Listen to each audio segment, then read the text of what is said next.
الله الرحمن الرحيم الرحمن علم القرآن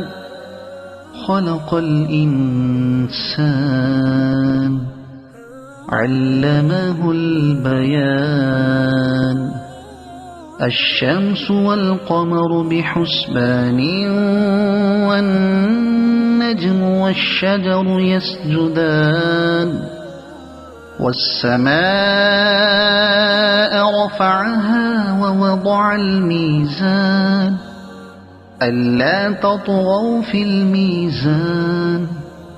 وأقيموا الوزن بالقسط ولا تخسروا الميزان والأرض وضعها للأنام فيها فاكهة والنخل ذات الأكمام والحب ذو العصف والريحان فبأي آلاء ربكما تكذبان خلق الإنسان من صلصال كالفخار